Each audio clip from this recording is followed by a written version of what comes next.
Coming up on the first episode of Back Channel, we are off record and on script. No, it felt like I forgot her name there. Let me try that one more time. What was the first line? On the first episode of On Message, back whatever the hell this show's called. We'll do it live.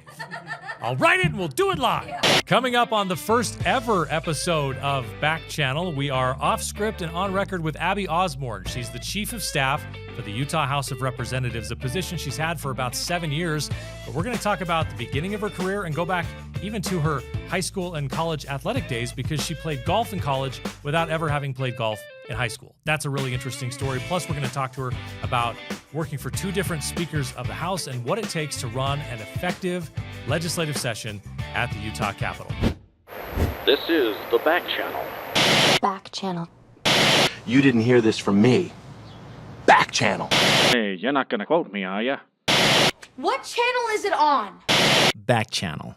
Off script, on record. Of all the things we thought might go wrong on the first ever episode of Back Channel, getting the name and tagline right was not on my list. Welcome, everyone, to what we're starting today, and we're so glad to have you along with us on this, I don't know, journey seems a little too self-important. We're going to do a show, and we hope it's entertaining, and we hope it's informative, and we hope it's something you like. Let me tell you a little bit about why we're doing this podcast and why I think it's going to be of value to you. I want to go beyond politics, because I think so many times in the political world, we talk about the politics, how the sausage is made, and that competition that's part of it. And that's an important part of it, but it's not the most important part of it, because all of that fighting is about putting the right policies into place.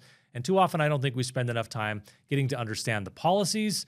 And even more importantly, I don't think we take a lot of time to understand the people behind those policies that then necessitate the politics. So that's what we're going to do. We're going to have a long-form interview with someone in the Utah political, policymaking, or business scene who's doing something big and cool in our state, something that I think you'll want to know more about because it's something I want to know more about. This is the kind of thing I've done throughout my career. I spent a couple of years as the spokesman communication director for Governor Gary Herbert. I've been a sportscaster, so I've been on TV and done this kind of thing before. I've run political campaigns, so I've seen how all of those things have to come together. And I want to take all that knowledge and just help us have good conversations. But in all of those jobs, it felt like a big part of the work was essentially talking to really smart people and having them teach me as quickly as they could the things I most needed to know about their expertise so I could then go defend it to the media and help inform the public on what the administration was trying to do, what the chamber was trying to do, what a campaign was trying to accomplish and why you should vote for someone. So that's a little bit of our motivating factor here, and it's a little bit of how we're going to structure this whole thing. We'll talk a little bit about what's going on in Utah politics in this little one-on-one segment before we get into the longer interview segment. And then later on, we're going to talk about some things that might be of interest and fun overall. So that's what it is. Back Channel, off script and on record. And I promise before we're done, I will learn the name and tagline to the show. All right, let's get into some of the news from the past week. And I know this is coming out on May 1st, on Friday, so it's almost a week in the past, but I thought it was still worth talking about the Utah Republican convention in particular, the Democratic one as well. Usually that's such an afterthought, but in this case, there's actually some important stuff going on there. A couple things that stood out to me. First of all, in the what used to is still in my mind is CD1, but now it's not CD1, it's CD2. This is Blake Moore and former Representative Lisenby going to the convention. Blake Moore remains perfect. He has never won at convention. I think he's 0 for 4 now. He gets beat 61.5 to 37 or 33.7 at convention. I mention that because he's never won at convention, and he's obviously never lost in a primary, nor has he lost in an election. I expect the same will hold true this time around. I think Blake Moore is going to be just fine when he gets to a broader primary and more people who are less likely to be worried about the kind of things that the delegates were worried about. The other interesting one was, of course, Celeste Malloy taking on Phil Lyman. This one was a convention showdown, and I think a lot of people expected, especially in this newly drawn district where Phil Lyman's base really lives in Washington County in particular, where he's been strong before, and to an extent in rural Utah, that he was going to win a convention. This one, I think, surprised a lot of people because Malloy edged him 51 to 49 in the convention, which ultimately doesn't matter because they're going on to a primary. And I like her chances a lot better in a primary than I liked her chances in the convention going in. So a win there for her, even though it's only 2 points, to me looks like a really good indication that she is most likely going to be okay. Although you've got to put in that asterisk and say, we don't really know exactly how many of our assumptions are going to be correct about these newly drawn districts. Mike Kennedy cruises to victory. He puts it all on the line and goes to convention, and he made the right call. 78.7% is what he gets in convention. He has no primary, and he is certainly going to be reelected in November. CD1, Riley Owen gets the nomination for the Republicans in a race that is heavily favored and tilted toward the Democrats, of course, with all the drama that's gone on with the redistricting there. So that one is less interesting on the Republican side and more interesting, of course, on the Democrat side, where 27-year-old newcomer Liban Mohammed wins the convention 51-49 over Ben McAdams. I don't know enough about Democrat politics. I don't know as much about it as I know about the Republican side. I think Ben McAdams, that is better than I expected him to perform in the convention, where everyone is sort of running far to his left, and he's staking out sort of I'm a strong Democrat, but I'm also a principled person. I'm also, I'm a little more middle ground than extreme hard left, even though in a convention setting, and particularly you have to position yourself to be a little bit more to the extreme. That's true for the right, and that's true for the left right now. So the fact that McAdams doesn't win there, but doesn't lose badly and eliminates a couple of people who were in the mix. Now he goes into a 4-person race. So I think he's in a smart position here because he's staked out a lane that the other 3 haven't. And certainly one of those people, Nate Bluen, who's still in the race, has had difficulty, has had some controversy to this point. I look at that and say there are 3 people who are running to the left of McAdams who are going to split that part of the vote. And I expect McAdams will most likely win the nomination on that side. Outside of the congressional districts, a couple things that stood out to me. Speaker of the House Mike Schultz just crushed in his convention, 94.6%. It's a total non-event. He's going to get reelected, and he's going to be the speaker again. Dan McKay against Representative Fiafia for Dan McKay's current Senate seat. Fiafia gets 58 to a little over 58% of the vote, just short of what he needed, 60% to avoid a primary. So there will be a primary there. I have no idea how to guess on this one. I think it's going to be a tight race all the way to the end. That's about the best I can say. And it's going to be one we're definitely going to want to keep an eye on. And the only thing else, I guess 2 other things I would point out from the House and Senate races at the state legislature. Rob Bishop wins. He is back in the House, and I think that's going to be awesome to watch. For those of you who are too young to remember, because I'm almost too young to remember, I was too young to have lived through it. Rob Bishop was in the House, the State House before. He was the Speaker of the State House of Representatives. Then he went on, of course, to serve in Congress for a very long time, retired, and now he's back in the State House. I think that's awesome to come back and serve again and bring the wealth of knowledge that he has from his time in Congress in D.C. and his history in the Utah House. I think it's going to be really fun, and we should actually have Rob Bishop on the show if we can get him here. The other one I'll mention as we wrap up, Senator Stuart Adams is into a primary. He got 55.1% in the final delegate round, so he still has 2 challengers in a primary. I believe it's the first time he's ever had a primary. He is very strong and very well known, and I think a lot of people, when they get to their state legislative decision on who they're going to vote for, essentially make the call based on the idea that if I don't adamantly hate my person who's in there, I'm probably going to vote to keep them in. And I think that's particularly true when they are in a leadership position. Stuart Adams is a very powerful person in Utah politics. And if it's my district, I think long and hard before I vote to lose that power in my home district. All right, that's all I wanted to talk about today. When we come back, we're going to talk with our guest this week, Abby Osborne. She is the Chief of Staff at the Utah House of Representatives. She's been a friend for a long time. Abby has a really interesting story about how she got into politics initially and then sort of shot right up to being, I would say, if not the most, then one of the most powerful unelected people in state government. It's a really great conversation. That's coming up next. This is Back Channel, Off Script, On Record. All right, let's start with some questions just to get your brain going. Okay. What app do you go to when it's finally time to shut your brain off for the night? No email, no calendar.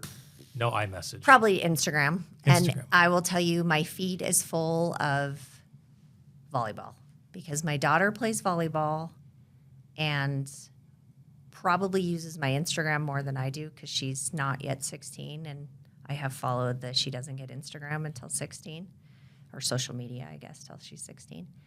So it's just full of volleyball But it plays. sounds like and- she's just taking your phone and she's on Instagram. She just doesn't have her own Instagram. Yes, All right, that's well, exactly fair right. enough. So it's a lot of volleyball on there. A lot of volleyball. Do you spend more time looking at stories or reels?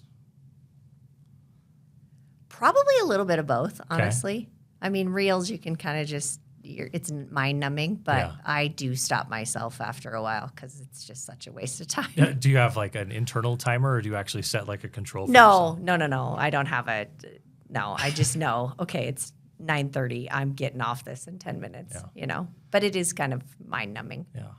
Do you ever have time to read or do you like to read for recreation? And if so, what's the last thing I you do read? not have much time to read for recreation ever.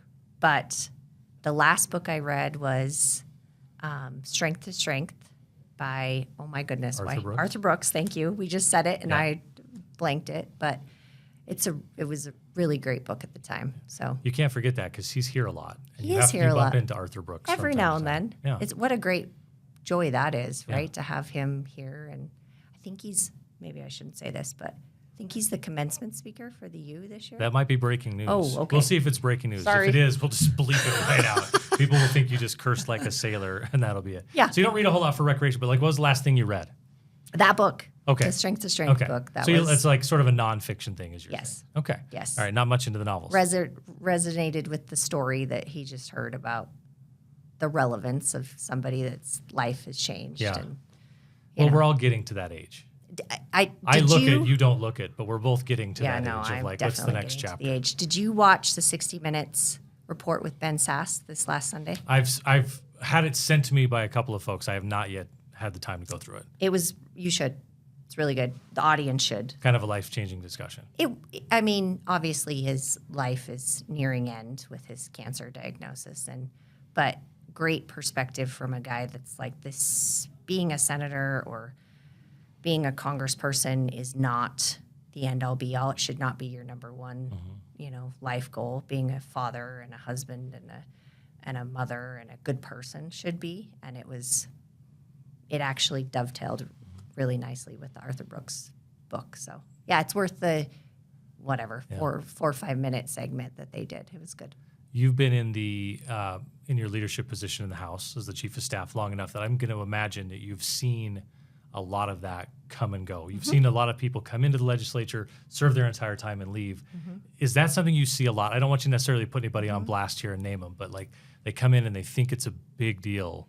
Yeah, I mean, and it is at the time, right, when they're serving their communities and they're serving their constituents. It's also really interesting to watch when they're not ready to leave and they are kind of, they either lose election or something happens, lose re-election. I think it's the best when you see people leave on their own terms. We just saw one that's leaving here in a couple of days, Representative Burton out of Utah County, and he's ready to go. He said to us that for the past 70 years, I've served my country and my community, and now I'm ready to take that to my family and my wife. And that, how do you argue with that? But that's the right way to do it, right? Come in, serve, do your time, but then be ready to leave. Yeah. And he, of course, was the adjutant general of the Utah National Guard when I was in the Herbert administration. Yep. So I still see him, and every time you see him, you have to say, how you doing? Yes, General. Because you're the very model of a modern major general, since that is actually his title. And talk about a good man, right? Yeah. On a road trip, what's your go-to podcast or playlist even? What are you listening to? Road trip, generally, I'm not driving. No. Kevin's driving, You're my the husband. passenger princess. Yeah. And my kids are usually on YouTube or listening to something in the back seat. So I just kind of zone out. I either listen to meditation music or some sort of, 70s or 80s playlist. Okay. Yeah. So you go high stress at work, and then as soon as you are off the clock, then it's check out. My kids actually make fun of me because sometimes when I pick them up, there's literally meditation music playing in the car. And they're like, oh, mom's in Zen mode. I'm like, yeah, at some point I have to Yeah, be. just check out because this could get real ugly if I'm not for a little Yeah. bit. What if you could only watch one movie or TV show for the rest of your life? What's your like comfort show? Oh, that's a really good question. I mean, my family is really into the Marvels, the series. And Holter, my 13-year-old, will just get into, okay, we're going to watch it start to finish. Like we're going to watch the Spider-Man series from the beginning to the end. And that's fun because we can do that together. That can be a commitment. There's a lot of those movies. Oh my gosh, there's so many. But you can also go back and rewatch because there's so many of them, Yeah. right? But Was that something that you would say was your thing, or did you get pulled into I it got because pulled it's into your it. kid? I got pulled into it. But you get pulled into it really, sucked into it really fast. It's a weird thing about parenthood, right? That you are sort of like, well, that's not what I would think it was interesting, but I care about this kid enough that it's Like interesting, hockey. and then it becomes your thing. I'm not really ever. I know. No, let's fix that. We can spend some time on But that. it is amazing now. Did you watch last night's I did, game? yeah. Yeah, heartbreaker. I have to be conversant to speak Mammoth, but that's not my team. Of I know course. it's So, not. You know, I know but it's not. Your team's doing very well. yes, yeah. Knock on wood. We'll find some wood somewhere around here. Yeah. All right. What's something I want to wrap up with this on the rapid fire? That hasn't been that rapid, but what's something you are embarrassingly good at that has nothing to do with politics? Oh, okay. I'm very strong. Physically strong? Yes, Tell me about that. I can lift a lot of weight for my age and my structure, which is weird. Naturally, like Incredible Hulk strength, or No, like because my you work goodness, out? I'm not Popeye, but Okay. But because you work out, yeah. or just because? yes, but I'll get kind of looks sometimes in the gym, like what the heck, and I don't know. I've just always been pretty strong. Wow. So Is that your next chapter, to be a workout influencer on Reels? absolutely not. So that people can sit and watch If you? anyone looks at my work out. social media, I don't post anything, and you see those people doing that. And I'm Yeah. like, oh, that's bold because that's Is that just who you are, or is that part of the position? Like, there's no upside to posting right now. I think there's a little bit of both there, but I'm also just I don't really need to share with the world what I'm doing on my weekends or what I'm eating or what my family trips are. I mean, I'll share them with my friends and family, but I'm not posting it to the I got world. to this point, and I think a lot of people in our general age group did that. There was like initially the social media, and it was all about posting, and then at some point there was more bad than good that could happen professionally. Yeah. And so it became, I'm a group text guy. Yeah. You know, I know what these friends are going to appreciate from me, and I know what these friends are going to appreciate from Exactly. me. Group Yeah. texts are the way to go. Yeah, I haven't, I don't see a ton of posts from you. No. Just every now and then on your 48th birthday, Yeah. Yeah. Nicole will post something, but I don't share too much on Yeah. on social media. Is that going to change, do you think, when you No. leave a high profile position? No. That's kind of ingrained. No, yeah. Uh, I'm pretty private, really. I'm Yeah. probably more of an introvert than most Really? people think I am, but Is that because you just don't like to, when you say introvert, does that mean you don't like to go out and talk to people, or you just don't get energy from it? Because sort of the new definition of that is when you leave a party, are you energized or are you drained? depends on the party. Okay. Like you go get, to dinner with friends, and that's always fun and uplifting. Yeah. Sometimes when you go to it just to go to it, it's a little A draining. little more draining. Yeah. Yeah. Because I don't think people would describe me as an introvert, but I come home from social stuff and it's more It's draining. more It felt draining. like, in some ways, it's like, well, that was a performance. And I came home and Yeah. I had mean, to I don't mind chill doing it, out. and I love talking to people, but Yeah. it's also, Yeah. there's balance there. Let's go back and learn more about Abby growing up. Okay. You grew up in Montana. Grew up in Montana. Is that I everything I'm left- picturing, or is it different? It was a larger town for Montana, Okay. What's the name of the town? Butte. Okay. I That one I've went. heard of. I went from the second largest open pit copper mine in the country to the first. Coming to Salt Lake. Moving on up. Moving on up. I grew up there. Went to college there. I have a business engineering degree from Montana Tech, which is science and engineering school there in town. I played golf there in college. you I were- didn't actually play golf in high school. So there's my claim to fame. Didn't play golf in high school, but played in college. Yes. How'd you and pull let that me off? tell you how that happened. So I was a 3-sport athlete in high school. I was the athlete of the year my senior year. I know. In what sport? Or all of was it the them. It combined? was just like What the 3 sports did you play? combined basketball, volleyball, and I ran track. Okay. I could have played golf, but pretty much all the volleyball and basketball players ran track. Right. You know, you know. Golf was the and- sport we all found too late. Everybody wishes they'd played when they were 4 by the time Yeah. they're my age. So I had played. I mean, my dad is a very avid golfer and obviously was when I was growing up, and we lived right near the golf course. So we were at the driving range right after I graduated. So that summer I had graduated from high school, and the college coach was there, and he said, "You need to come try out." And I was like, "No, I'm good. I'm good." And my dad said, "She'll be there Monday." Yeah. And that's how it happened. So I went to a tryout, played. My junior and senior year, I was our number 1 golfer, not my freshman and sophomore year. But yeah, it was a good experience. It was fun. Is that typical of your dad? No, she'll be there. Yeah. Now I'm picturing like a tough Montana ranch guy. What No, he did was your not a parents ranch do? guy. Both my parents were educators.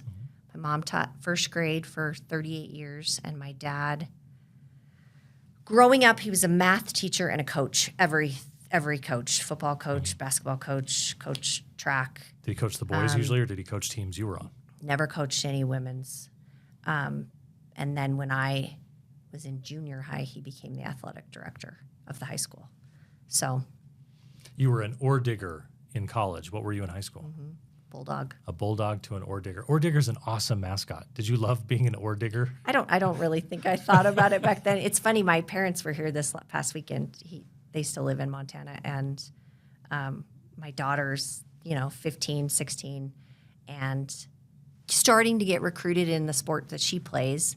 And my dad said, "You could be a digger," and she kind of looked at me. She's like, "What is that?" A digger. I'm like, "That's where mom." Well, went that's to kind of school. that's not a volleyball position, or at least Yeah. a way you could refer to someone. You could be a digger. Is she a She's- digger? No, she's a Okay. setter. Yeah. But I guess she has to dig because everybody has. Yeah, to I guess dig. so. Yeah. So What was your experience like at Montana Tech? great. It was a really fun school. Small. There was 5-ish thousand kids, so not a big school at all. But it was fun. It was a really fun couple of years. So I left. So I had a couple hiatuses. So I took a semester off in between my, sophomore and junior year, and I moved to Boston.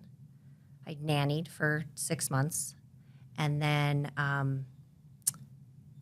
sophomore and junior, and then my junior to senior year, I got an internship down here in Salt Lake for the company I ended up moving here for, and at the time they called it a co-op, which was you basically do an internship for 6 months instead of 3. Did they pay you for the internship? paid me, Everyone should although pay interns for stuff. $13 an hour didn't make it very far Yeah. back then, or wouldn't at all now. But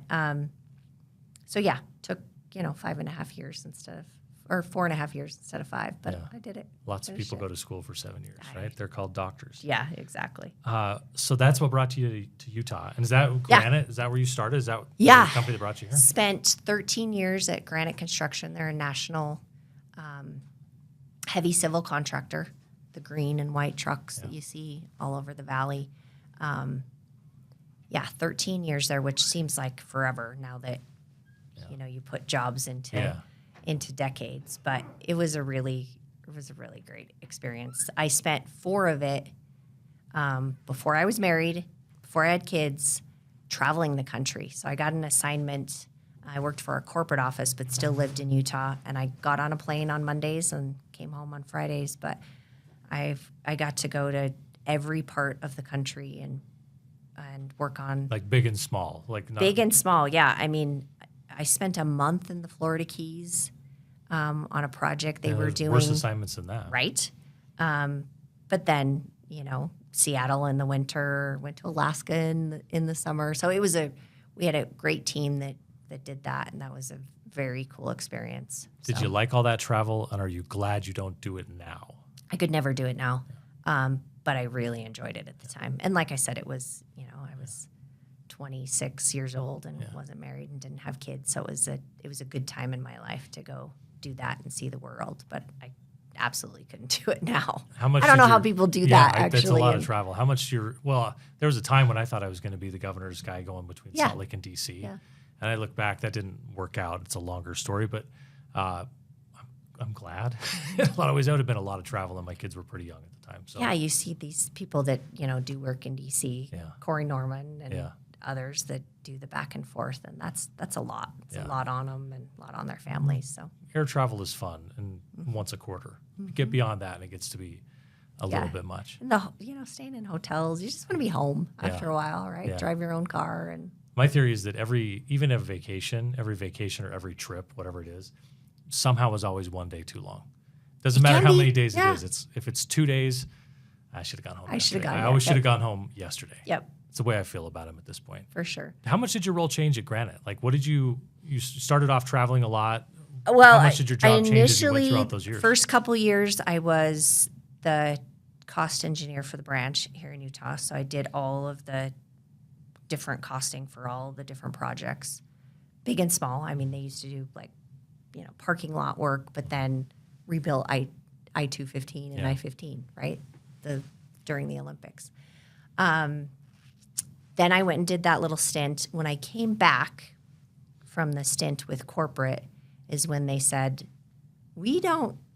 literally this was what my boss's comment was to me, we don't really understand how politics works here. Can you go figure it out? I was like, what? You're like, I'm the number cruncher on how much asphalt or how many people to be here and there. And I'm like, all right, sure. Yeah. I vividly remember Yeah. the first day of the session in 2013, walking into the Senate building. And if you remember, the Senate 2013, did you say? 2013, Okay. the Senate building had the cafeteria right Yeah. on the main floor. Yep. Since gone, but walking in and going, okay, here we go. That's an interesting way to walk into that job because it would Mm-hmm. feel like going to a new high school. There's the cafeteria.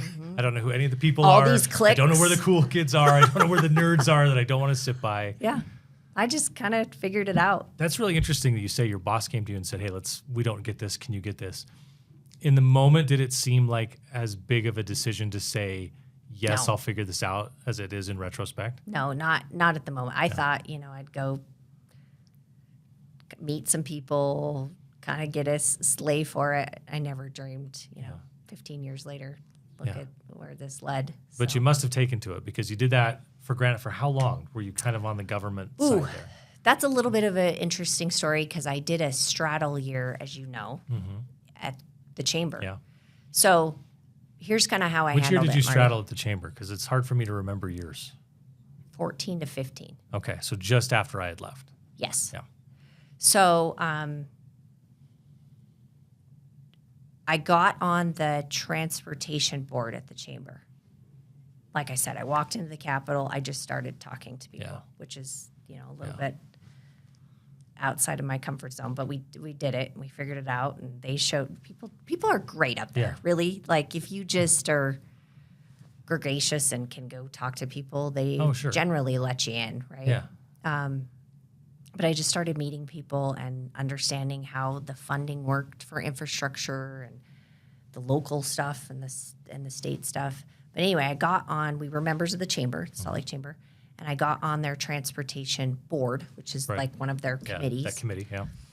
And I know we used to run those before you got yeah. there. Yeah. And Scott Parson, who is, Staker Parsons, Yeah. he was the chair at Yeah. the time. And about 6 months into me being on that committee, he said, "You're going to be the chair next year." And I was like, "What?" He's like, "No, you got to take this over." Okay. So like 6 months later, I became the chair. We started the Utah Transportation Coalition. That's when we worked with the MPOs across the state and got the unified plan together, and then really started selling the deficit we had on infrastructure spending to the population growth and the need, and started educating lawmakers on what we needed. And a year and a half later, we passed the gas tax. We got it indexed. We did some local options, and that's kind of how I got Motor into fuel this. user fee. Yes, sorry. gas tax. Come on, Abby. Sorry, I Motor should fuel know. user fee. It is The best kind of the taxes are best the user fees, right? user fee. See, we speak Exactly. chamber. We know how to talk about this. Yep. What did you learn through that process, going sort of like to the straddle year, or then sort of taking a leadership position in the transportation committee at the chamber that you said that just laid a foundation for what you would do when you moved into your current role? So I guess the best thing that I learned is that big ideas take a long time to marinate, and you've got to do a lot of work on the education side and the relationship side, and to expect something that you want or an industry wants or association wants to just walk in there and say, okay, let's do this. It does not happen that way.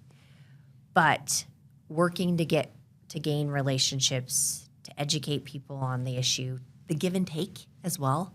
I mean, we still have a huge funding gap on what the infrastructure needs in this state, but we continually work on it. We continually chip away at it. And I don't think I appreciated that 15 years ago as I do now. Yeah. So, big ideas take some time for sure. And I would say getting the right champion behind you inside, getting the governor on board and getting leadership on board and the right sponsor and kind of having all the parts line up really nicely that's the secret sauce for sure. And now you get to watch people do it, and you're like, oh, I used to do it that way. Don't do it that way. I honestly, you're probably going to ask me this at some point, so I'm going to answer it right now. I think the most fun I have in the job is helping people get to where they want to go and just kind of helping them walk through, how to get it done. When you say people in that sense, like organizations, coalitions, I'll give you a good one, like the Policy Project. I think everyone's pretty familiar with them now. They've been around the block for a long time. But they have new big ideas every year, and when they come and say, okay, how do we get this done? And we can kind of brainstorm. That's actually one of the best parts. Yeah, of I my imagine job. they started that first time and said, I don't really know how to do this. Walk me through it. And now they've probably figured it out and don't have to ask for that kind of help as much. Exactly. Well, they still ask for help on sponsors and ideas, Sure. but they know the process. But they know the process, and that's the beauty of it all. That's kind of rewarding then to be able to see people go through it to that point. Yeah, that's very much. So you went from Granite and then had a committee leadership role at the chamber, and then went to the chamber. Anything in between that I'm missing there? You went to the chamber? So I did the year they called it executive on loan, and so I worked at the chamber, but was still employed by Granite Gotcha. for a year, which was great of them to let me do. I'm going to say this. That might be the only time I've ever seen an executive on loan work. Really? Yeah. In my time there, it was like, I don't know. You Yeah, get no, people that it are was- kind of caught in no man's land in between. It's It was a tough little assignment. bit. It was a little bit of a tough assignment, but obviously, Granite was seeing the benefits of it too because we were getting the message out, and the chamber. Lane Beatty was our CEO at the time, and he couldn't have been, as we both know, Yeah, he's great. Yeah, the best. Never anything bad to say about Lane Beatty on this show. Did you see the dynamite in some old man's house Yeah, in Westbound? yeah. I It thought wasn't- of him. It wasn't wasn't Lane's Lane. house. Wasn't Lane, Just but to clarify. I did. But I did think the I was exact like, same thing. Like, oh, Lane's that's okay. right by Lane's house. I hope it's not Lane, Yeah. but also I'm sure it's not Lane. Yeah, no. Pretty crazy stuff. But it was a good year. Yeah. That's when the motor fuel tax bill Yeah. passed, and Motor fuel user fee. Come on. sorry, this I is why keep the saying tax. Anyway, This is what I did when I was at the chamber. Was no, we're calling it this. yeah, no, same you're- kind of thing. You're absolutely right. But and then went full time. I think it was probably summertime, so right after session of 15. Okay. Yeah. 15. Yeah. Shortly after that, I'm piecing together where this Okay. all falls in. So you were at the chamber then, and I'm trying to remember when you came in shortly after Brad Wilson became the speaker. Is when you went to become the chief of staff Yeah. to go So up to the Hill. He was a whole year, a session, I guess. Yes, with one session with Hartley. Right, Greg Hartley was the chief, and he did the straddle between Greg Hughes and Brad Wilson, and then the summer, I guess. Yeah.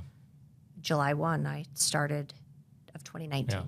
I remember when they announced that you were going up there, or when I heard that you were going up there, and I thought, that's such a good pick. Oh, It's such a thank good you. pick. Thanks. It's been fun because we've had the chance to work together a bit over the Mm-hmm. time, starting back when it was Speaker Wilson, to see you in the job. And I'm not going to fawn over everybody who comes on this show, but maybe I will a little bit. But like you are legitimately incredibly effective at what you do up there. Oh, thank you. It's been a bit of a process to get, like, I think you're better today at it than you were when you first started. Would you agree with that? I know more now than I knew then. But, and I work for a different speaker now. Yeah. Totally different leadership team. Yeah. With the exception of one, well, obviously Speaker Schultz was in the leadership team when I started, but Val Peterson is the only other one that's been a crossover between the years from when I started to now. And yeah, I do think I'm better. I think it's just because I've been in the seat longer, honestly. I know where the bathroom is. That first year was pretty intimidating. And when to use it. It's sort of like, this is when I've got a break. I better go Imagine now. this, Marty. So I came in July of 19. So first session was 2020, and we all know what happened in March of 2020. Yeah. COVID and everything that took place. I mean, nobody even knows the behind-the-scenes stuff. Was that your took first place. session then? That was my first First session. session. Right.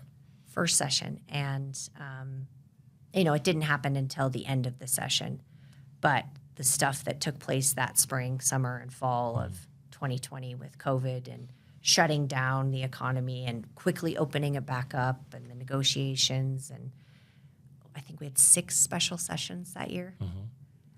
It was intense. Well, that and trying to figure out how to do a session.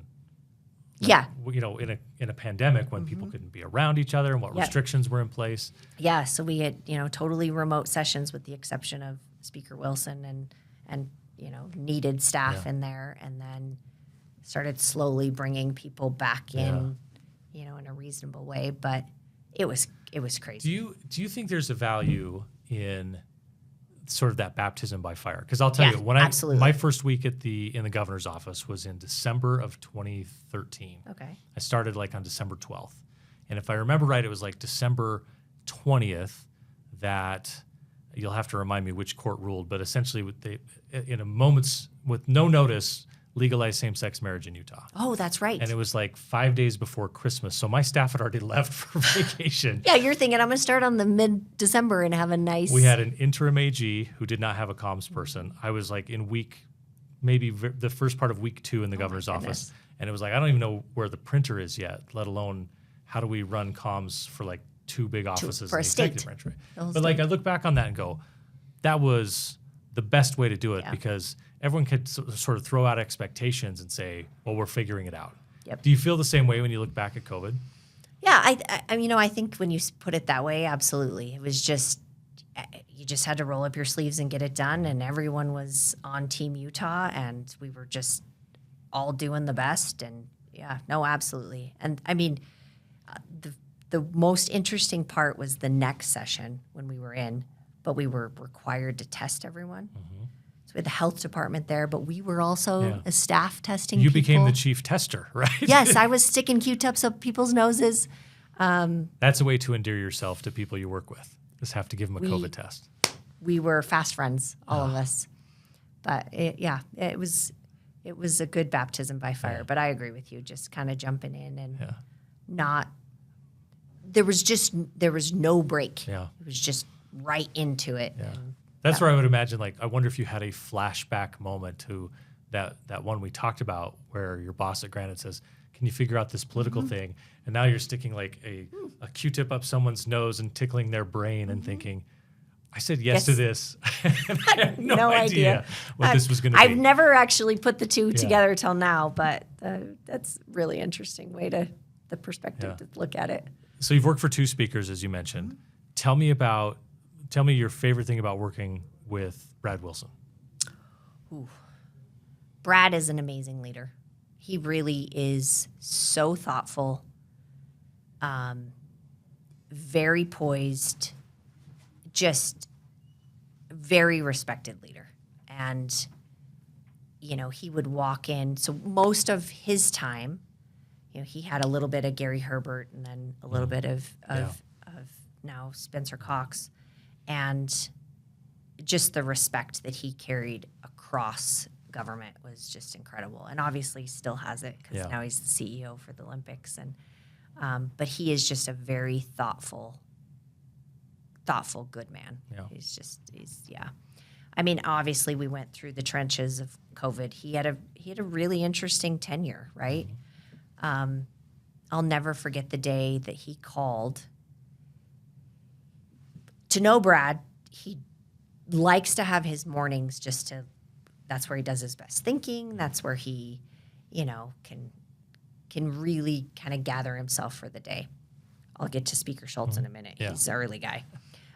But Brad was running up, I think somewhere in Layton, and apparently the run he could see the Great Salt Lake, and that's really honestly when the light bulb turned on for him. And there's been many people that have tried to save the Great Salt Lake in the past, but he really was the one who was in a position to elevate the topic and for us to start action on it. Brad Wilson was the guy that really started saving the Great Salt Lake as far as government is concerned. Like there's many people, you know, in organizations and groups that have been talking about the lake for a long time, but he was really the one that just stepped forward. And he called me that morning and he's like, we're losing this lake. And I mean, I had never thought we got to go save the Great Salt Lake. And then it started this whole thing, right?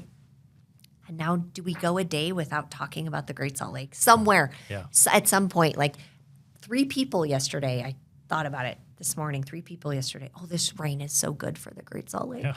I mean, we would have never thought about that 10 years ago. We would have never said that in conversation. But well, because I don't think most people think of like, oh, a lake disappears. Like, no. Like, it's like telling me the mountain's going to disappear. Right. No, it's just there. Yeah. That's east, lake's west. Right. That's how we find our way around. Exactly. But so yeah, Brad's a great man. He was a great leader. I say this about both of them. They were and are the speaker at the time the state needed them.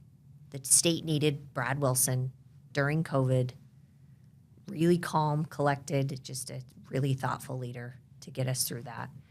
And the state needed Mike Schultz at the time when Trump is in administration and like bold action is needed to be found. But Mike is very much, and I'm transitioning into Mike now, but Mike Schultz, but he's a really common sense guy. I mean, the guy wears jeans and boots every day. And he just is salt of the earth, man. And that's what Utah needed at the time. So that we were lucky enough to have them both at the right time when the state needed them. Tell me about how that is transitioning between 2 bosses. Like same job for you, 2 bosses. I think a lot of people have been in that spot where, man, I really like this job and I really like my boss, but now my boss is leaving. Yeah. Not so sure about, just not that you are apprehensive about it, but just I don't know who the new guy quite in that same way. How was that transition? And what was your key to making it successful? Mike and I had a long history. So his second year, I was at the chamber. He ran the non-compete bill. I remember. He wanted to get rid of non-competes as a freshman. And I've told him this, so this is no secret. Obviously to the business community, non-competes were an essential tool, right?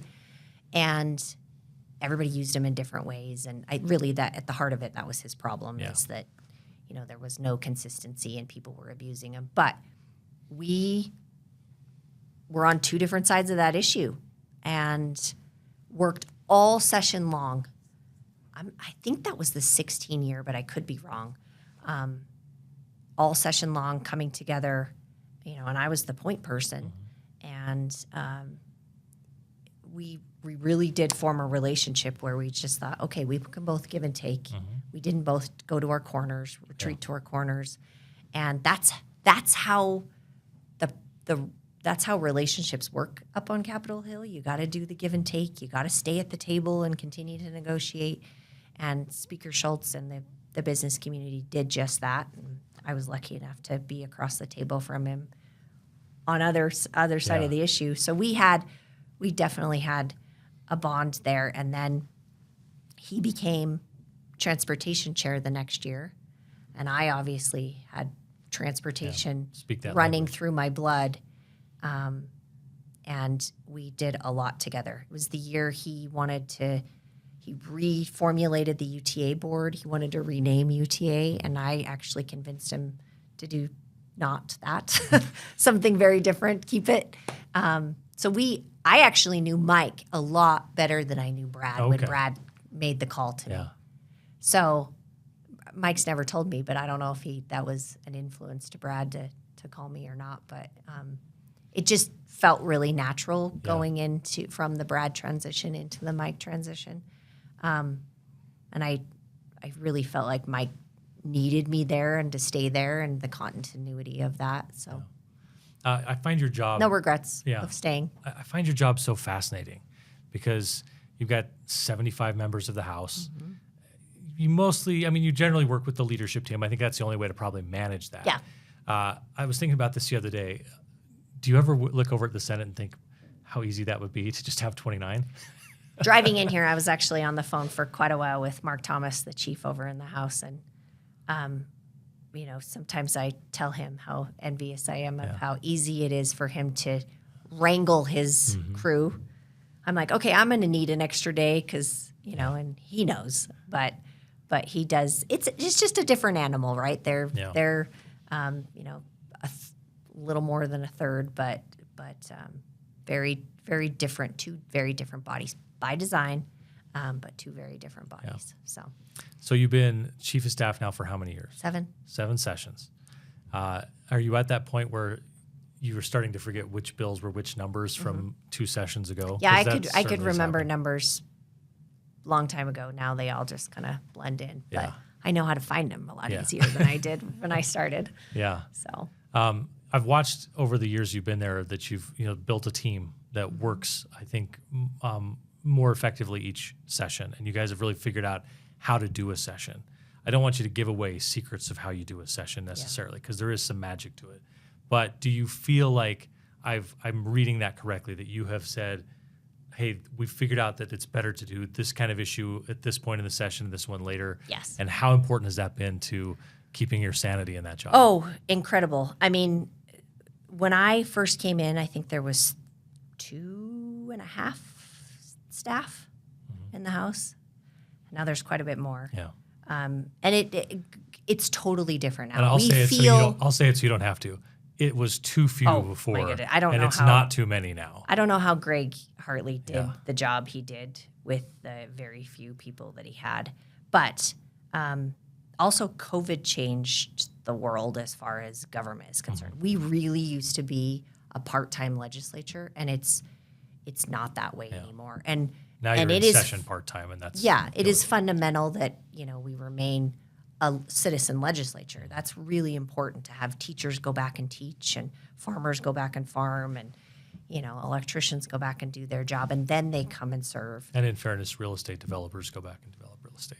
We have all kinds of doctors. They're not all teachers and farmers, but doctors and, all kinds of kinds, which is great. And, homemakers that as well. So, but you have to, in order to continue to have a really solid legislative branch, you have to have staff to support. And so that's where we've gotten. I am most proud, and I'll say this to any one of them, they don't leave, which is really rare.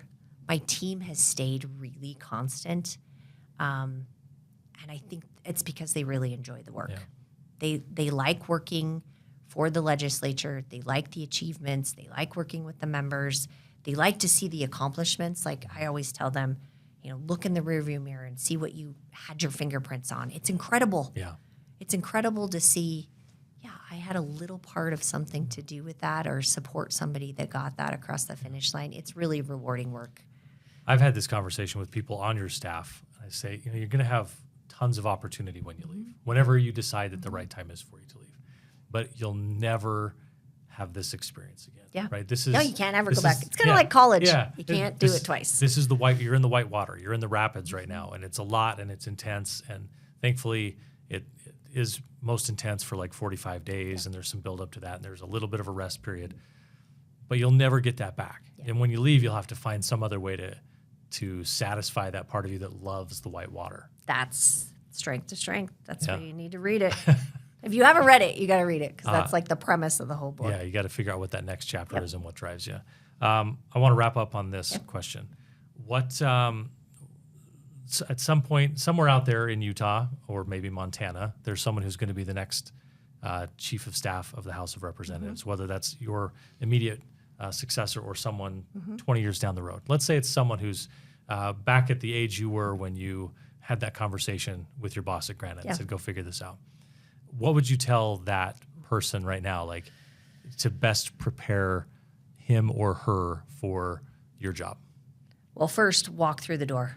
Don't be afraid. Walk through the door, ask for help,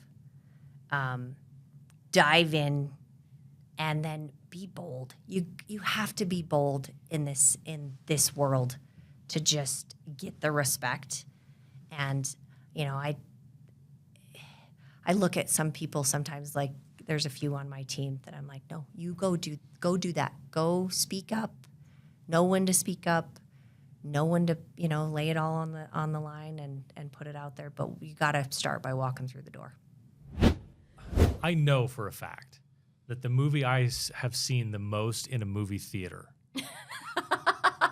is Wayne's World. Oh my God. Because Wayne's World came out when I was in 7th grade. Okay.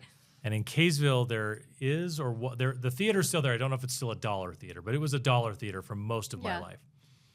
And I saw Wayne's World 7 times in the theater. Did you really see it 7 I think times? I saw it a couple times at the the Cinemark in Layton where I paid the full price for it. And then several times, it was a dollar, At right? the So you just go dollar kill theater. some Yeah, time. yeah, And I've got the reason I bring up Wayne's World, and this is how we wrap up the show with whatever's funny that we've seen in our social media. And I don't know if you've seen this, but I will play this. Are you familiar with the film Wayne's World? Yes, I haven't seen it all the way through. Okay. I won't say that I have. All right, so there's a clip on Wayne's World where Rob Lowe is showing up to the new Wayne's World where they've moved into a studio. They've gone out of Wayne's basement and is basically walking them through the products or telling them that they have to have the sponsor come on, right? Noah's Arcade, I think, is the sponsor. And they basically have this exchange. The fact is, he's the sponsor. And you signed a contract guaranteeing him certain concessions, one of them being a spot on the show. Well, that's where I see things just a little differently. Contract or no, I will not bow to any sponsor. So there's the Pizza Hut. He has the Pizza Hut box open. Sorry you feel that way, but basically it's the nature of the beast. Maybe I'm wrong on this one, but for me, the beast doesn't All include of selling the- out. All of the product placement. So he goes Pizza Hut, he goes Doritos, and then the next thing that pops up Garth, is you know what Garth. I'm talking about, right? It's like people only Evil do Reebok things gear. because they get paid. And that's just really sad. It's just really sad, man. And I've been thinking about a podcast, and like we don't have tons of sponsors at this point, Right. But to what point would you sell out if somebody wanted to come sponsor it? Would I wear all Reebok? Like Garth did? Sure, why not? Sure. Yeah, sure, This why not? is what they were talking about on Instagram, the ladies of Instagram yesterday, talking about like how much would you have to be paid to model for Depends? Like what's your price? What's your price point? So like So what's your that's price? my question. For me, I don't know, like $1,000. $1,000? You're gonna be seen in like CVS and Walgreens and all the places. I I don't know. $1,000? That's shockingly low. Why not? I don't know. Let's Well, go please for tell it. people that we pay you better than that. We're gonna keep Shalice off the shelves when it comes to selling Depends. That's an incredible. I don't know that there's an amount of money you could. Really? I mean, I don't Everything, know. this is what they say, everything has a price, right? Yeah. Like if you could retire.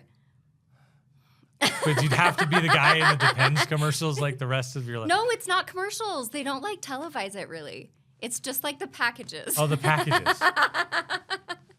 See, that's probably a different game because I can't think of a time when I've walked somewhere in the store and been Yeah. like, oh, look at that guy, right? I totally have. And you might end up with someone who's just like, oh, that guy looks strikingly like Marty, but there's no way it is, right? So does it have to have my name on it, or is it just your image? No, you're just the guy just like you're just playing there. tennis in the Depends or whatever. Yes. I don't know. The number's higher than $1,000. I'll tell you that much. It's higher than $1,000. A lot of people said like $100K. That's probably too low I for don't you. know. I mean, you think about $100,000 and then what that gets taxed at, and no, like you'd have to gross. It'd have to be retirement money for me. Like There where you go. I think you'd have to be able to answer anybody giving you a hard time with saying, "Yeah, but I never have to work again." I don't have to go to right? work. So Yeah. enjoy your jobs. I'm gonna go pee my pants. And live- And live my happiest That's just life. what I'm going to go Live to. my best Yeah, life. I'm completely without standard anymore you go. because I'm rolling in that Depends money. That said, the show brought to you by Depends.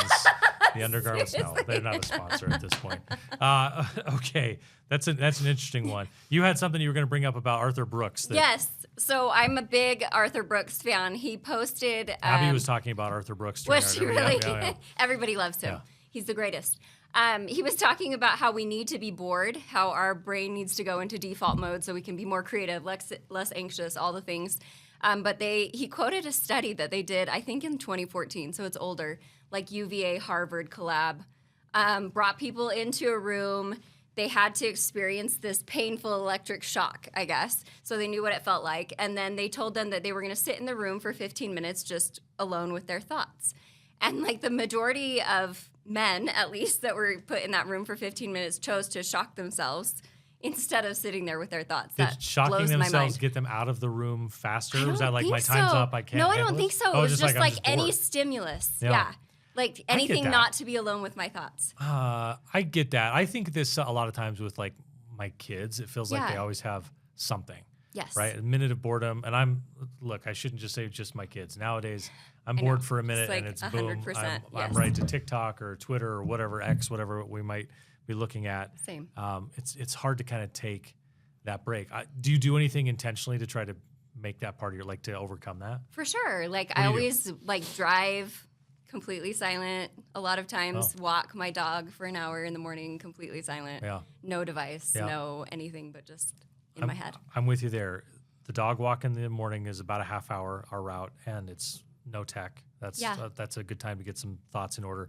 I've found that I do that more often driving home now. Yeah. That like at some point I'm just like, okay, I can't listen to people talk anymore, Like or even unplug. music, just quiet. Yeah. And yeah, that's really. Do you feel like we're the last generation that can do that can be bored for a while? I don't know. Like with this study, it's older, but they said generationally it was like the same. It was just like gender. Like 3/4 of men chose to shock themselves and only a quarter of women. Yeah. But like, I don't know. I feel like Gen Alpha, Gen Z. Yeah. Like I was talking to my son last night about it, and he was like, "I'd shock myself a couple times." You know, he just Maybe they just need to don't ride the wanna- lightning a little bit more. Than I we don't do. want to just sit there. I remember though, like when I was like a junior in high school, I worked at a golf course in Colorado where I lived at the time, and part of my job was driving the picker that drives just Okay. up and down the driving range to pick up the golf balls. Mm-hmm. And once you get the picker hooked up and get going, it is a pretty mindless job. No offense to anybody still out there driving it. You'll find bigger challenges in your life later on, I promise. But you essentially just drive up and drive back. And you sort of even tune out when the occasional person hits the cart, shoots the ball at you and hits that. And I look back at that time and think that was so foundational to me growing as a person, just to have a couple times a day, like even just an hour or 45 minutes of just me. And I didn't like, this will, of course, there were no AirPods, right? It was like, I would have had to take like a Discman or something with me. And I didn't want to do that. So just to have the time to think. And I remember spending time thinking like, what do I want to do when I get done with high school? Yep. What do I want to do? How do I go from where I am now to where I want to be professionally? Yep. And I don't know if my kids ever take time to to sit just, and like, think about think that, through because they things. just can say, I don't have the cell phone. I'm setting it aside. Right. Yeah. I don't feel like my kids can even sit through like 45 minutes. I- Like even a class period. I sometimes wonder if I know they can't make it through an hour at church without taking their phones out. Amen. Despite our best efforts. Amen. Yes. Amen. So it feels like we should end the show with just like a moment of boredom. Yes, exactly. Nobody talk. I made it. You were talking for most of it. Okay. I just laughed the whole thing. All right, a little bit of housekeeping. Housekeeping. Yes. This is one to wrap things up for us. All podcasts seem to have to do this. We're going to try to put this show out once a week. Most likely coming on Fridays, but bear with us while we figure that out a little bit. You can find us on YouTube at Back Channel Utah, or we'll have a website coming at some point when we get enough episodes to go put there. We're hopefully going to have a newsletter so we can send you each episode. But you can follow us right now on X at Back Channel Utah, Instagram at Back Channel Utah, LinkedIn, Back Channel Utah, and TikTok. I think we're going to be at Back Channel Utah, but I don't have it here in my notes. So that's where you can find us. Thanks so much for being part of this on the very first episode. Shalice, thanks for helping to put it together. And for all the ones that we'll put together in the future. We are Back Channel. We are off script, on the record.